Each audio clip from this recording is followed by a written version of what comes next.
अस्सलाम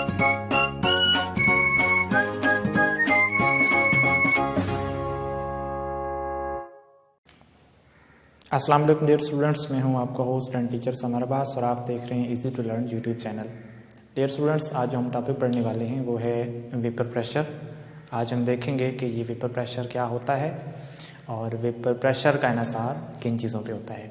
तो चलिए हम शुरू करते हैं। बच्चों, जैसा कि आपने लास्ट टॉपिक इवापोरेशन में पढ़ा था कि जब आप किसी भी लिक्विड को ओपन रखते हैं तो उस लिक्विड के अंदर से वो जो लिक्विड मॉलिक्यूल्स होते हैं, वो लिक्विड होता है, वो लिक्विड वेपर्स के अंदर कन्वर्ट हो जाता है। लिक्विड का कुछ हिस्सा वेपर बन के बुखारात बना के उस लिक्विड की सतह से फरार कर जाता है। और ये जो लिक्विड की सरफेस से लिक्विड के मॉलिक्यूल का वेपर बन के फरार कर जाना है, इस अमल को हम इवापोरेशन का नाम देते हैं। और ये इवापोरेशन जो होती है ये तमाम टेम्परेचर्स पे चलती रहती है।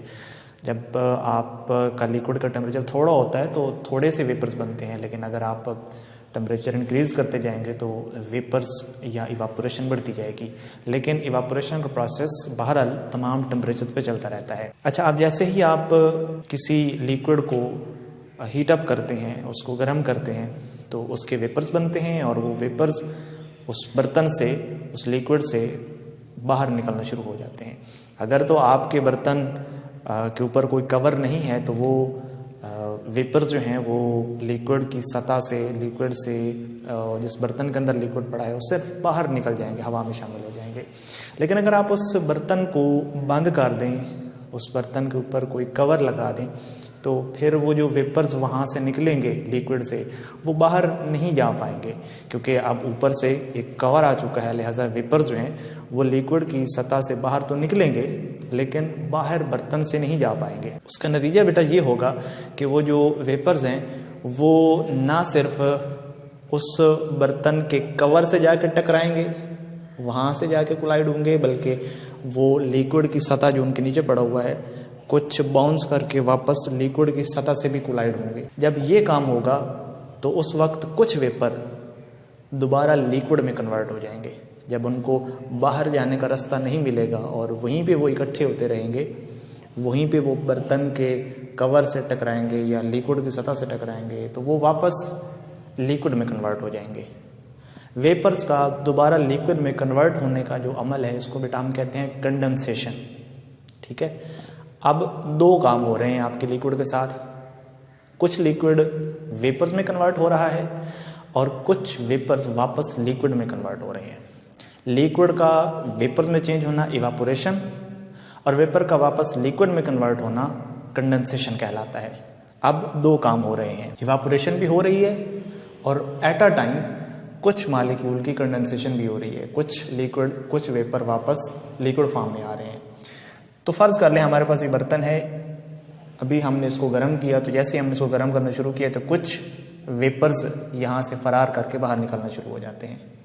तो आपने ऊपर से इसको कवर कर दिया। जब आप कवर करेंगे तो कुछ मॉलिक्यूल जो हैं वो वापस लिक्विड पे आ जाएंगे और लिक्विड में कन्वर्ट हो जाएंगे, लेकिन वो थोड़े होंगे। वो मॉलिक्यूल जो वेपर से वापस लिक्विड में आएंगे वो थोड़े होंगे। आप देख सकते हैं यहाँ पे जो मैंने निशान लगाया है, ये जो निशान है ब्लैक कलर से, ये कंडेंसेशन को शो कर रहा है, वापस लिक्विड में कन्वर्ट होने को शो कर रहा है, जबकि ये जो ब्लू एरो है ये इवापोरेशन को शो कर रहा है, यानी लिक्विड का वेपर में कन्वर्ट होना। तो यहाँ पे आप देख सकते हैं कि यहाँ पे इवापोरेशन ज़्यादा है, कंडेंसेशन जो कि अभी स्टार्ट हुई है, लिहाजा ये अभी थोड़ी है, लेकिन वक्त के साथ साथ इसकी रफ्तार भी बढ़ती जाएगी। और एक ऐसा वक्त आएगा जब इवापोरेशन की रफ्तार, इवापोरेशन का रेट और कंडेंसेशन का रेट, दोनों रेट्स बराबर हो जाएंगे।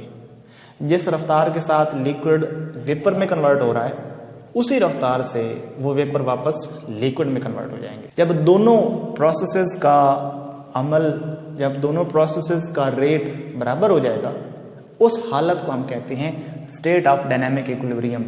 वो हालत, वो वक्त जब rate of evaporation and rate of condensation दोनों बराबर हो जाएं, उस वक्त को हम कहते हैं डायनामिक इक्विलिब्रियम की state, state of dynamic equilibrium. Okay, अब बेटा हमारी डायनामिक इक्विलिब्रियम की स्टेट कायम हो चुकी है। अब यहाँ पे क्या होगा, देखिए बेटा, जब लिक्विड से वेपर बाहर निकलते हैं तो वो वेपर जो प्रेशर लगाते हैं, उस प्रेशर को हम कहते हैं वेपर्स का प्रेशर।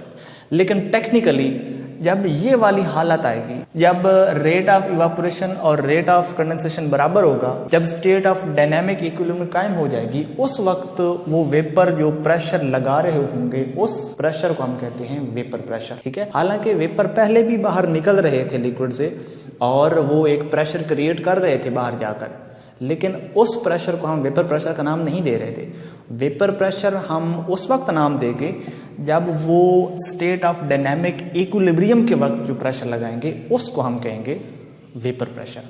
तो हम कह सकते हैं कि vapour pressure of a liquid at equilibrium, जब डायनामिक इक्विलिब्रियम कायम होगी तो उस वक्त जो वेपर प्रेशर होगा एट अ गिवन टेम्परेचर, एक मखसूस वक्त में, जो कि आपको बेटा पता है कि जब आप टेम्परेचर ज़्यादा इंक्रीज करेंगे तो ज़ाहिर है कि ज़्यादा वेपर्स बनेंगे और प्रेशर और इंक्रीज होगा। आप कोई एक टेम्परेचर मुख्तस कर लें, मसलन फ़र्ज़ कर लें कि मैं 40 डिग्री सेंटीग्रेड पे ये काम कर रहा हूँ, तो फिर 40 डिग्री सेंटीग्रेड पर जब vapour pressure of a liquid at equilibrium, फिर इक्विलिब्रियम के ऊपर जो वेपर प्रेशर आएगा, इक्विलिब्रियम के टाइम पे जो प्रेशर आएगा 40 डिग्री सेंटीग्रेड पे, उस प्रेशर को हम कहेंगे वेपर प्रेशर। ठीक है, अगर आप टेम्परेचर इंक्रीज करेंगे, टेम्परेचर 40 से 45 कर देंगे तो वो वेपर प्रेशर चेंज हो जाएगा, फिर वेपर प्रेशर की वैल्यू और आएगी। तो बहरहाल एक मखसूस टेम्परेचर पर डायनामिक इक्विलिब्रियम के वक्त जो लिक्विड के वेपर का प्रेशर होता है उसको हम कहते हैं वेपर प्रेशर। तो बच्चों ये वेपर प्रेशर है, फर्ज कर लें वाटर है, तो 0 डिग्री सेंटीग्रेड पे उसका वेपर प्रेशर होता है 4579 टॉर। तो 0 डिग्री पे इसका ये प्रेशर है, ये वेपर प्रेशर है। इसका मतलब है जब पानी को आप बॉयल करते हैं और जब उसकी डायनामिक इक्विलिब्रियम की स्टेट आ जाती है, उस वक्त 0 डिग्री सेंटीग्रेड पे जो प्रेशर वाटर का होता है वो होता है 4579 टॉर। तो ये इसका वेपर प्रेशर है। बच्चों वेपर प्रेशर का इन्हिसार किन चीज़ों पे होता है? क्या वेपर प्रेशर का इन्हिसार लिक्विड की मिकदार पे होता है कि लिक्विड आपने कितना लिया हुआ है? क्या उसका इन्हिसार कंटेनर के वॉल्यूम पे होता है कि मिसाल के तौर पे आपने जिस बर्तन में लिक्विड लिया हो वो बड़ा है या छोटा है? क्या इससे वेपर प्रेशर का ताल्लुक है? और क्या वेपर प्रेशर का ताल्लुक लिक्विड के सरफेस एरिया से है? यानी एक आपने ऐसा बर्तन लिया हुआ है जिसका सरफेस एरिया बिल्कुल छोटा सा है, उसका मुंह बहुत छोटा है, और एक वो बर्तन है जिसमें पानी तो वही है, मिकदार उतनी है, लेकिन उसका मुंह बड़ा है, सरफेस एरिया ज़्यादा है। तो क्या इससे भी वेपर प्रेशर पे फर्क पड़ता है? तो बेटा इन तीनों चीज़ों का वेपर प्रेशर से कोई लेना देना नहीं है।